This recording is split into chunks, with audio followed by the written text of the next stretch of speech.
Good morning, praise Lord. Welcome to this video. சிறு வயதில் இருந்து நான் சர்ச்லேயே தான் வளர்ந்தான்ட்டு நான் சொல்லியிருக்கேன். அப்போ நான் படித்த புத்தகங்கள்லாம் பார்த்தீங்கன்னா அந்த இரத்த சாட்சிகள் அப்படின்னு ஒரு புஸ்தகம் நான் படித்தேன். யாரோ பிலீவர்ஸை வந்து உயிரோடையே எரிச்சிட்டாங்க.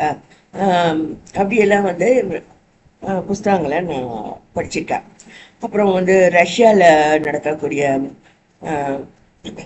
கிறிஸ்தவர்களுக்கு விரோதமாக இருக்கக்கூடிய கொடுமைகள், படுவேதனையில் பரம வெற்றி, அப்படியெல்லாம் புத்தகங்கள் ரெகுலராக எங்கள் வீட்டில் வரும். அதை நான் படிச்சுட்டு அதான் வளர்ந்தேன். இதெல்லாம் வந்து ரொம்ப ஏதோ கேனிபாலிசம், ஜனங்களை உயிரோடு எரிக்கிறது, இதெல்லாம் வந்து ரொம்ப அட்ராக்டிவாக இல்லை. அதாவது சைல்ட்ஹுட்ல வந்து படிக்கக்கூடிய புத்தகங்கள் இது இல்லை. ஒரு சைல்டுக்கு வந்து அது பெரிய டிஸ்ஓரியன்டேஷன் கொடுக்கக்கூடியதா இருக்கும். கத்தர் அதெல்லாம் வந்து முன்னிலை படுத்துறது இல்லை. ரத்த சாட்சிகளை யாரோ மறிச்சிருக்கலாம். ஒரு சைல்டுக்கு போயிட்டு நம்ம அதை சொல்லி கொடுக்கறது வந்து அது ஒரு குரூரமான இதாக இருக்கு. ஆனால் நான் அப்படிதான் நான் வளர்ந்தேன். ஆனால் கர்த்தர் என் நிலைக்கு கிருபையா வந்து அவருடைய சமாதான ஜீவியம்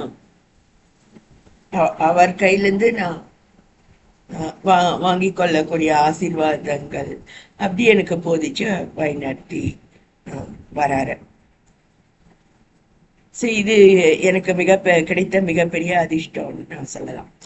ஸோ நிறைய நேரத்தில் வேதாமத்தையே படிச்சுட்டு இருக்கிறது எனக்கு போரிங்காக இருக்கு அப்படின்னு சொல்றாங்க.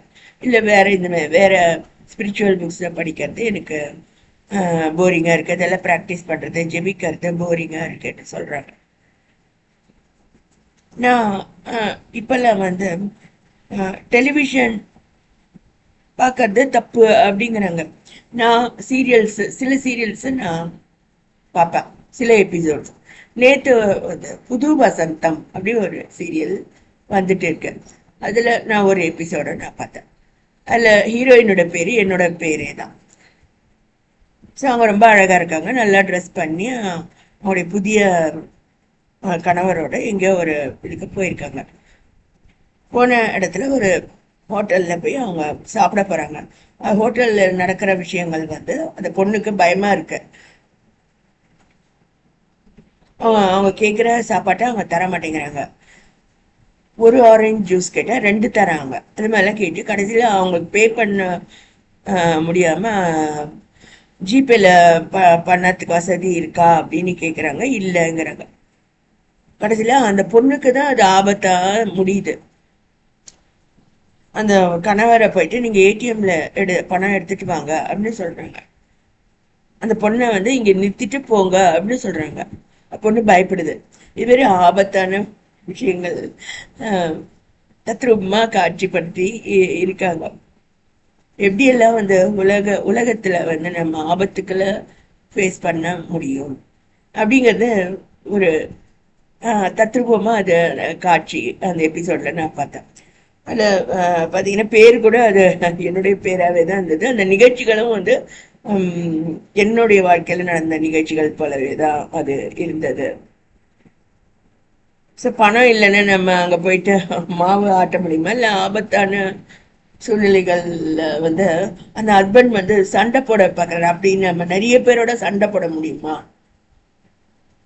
ஸோ அப்படியெல்லாம் நான் யோசிச்சு பார்த்து கர்த்தருடைய பாதுகாப்பு, கர்த்தருடைய தூதர்களுடைய பாதுகாப்புக்கு என்னை முற்றிலுமா நான் ஒப்புவிச்சிருக்கேன். ஒரு மனுஷன் வந்து நமக்கு பாதுகாப்பை தர முடியாது.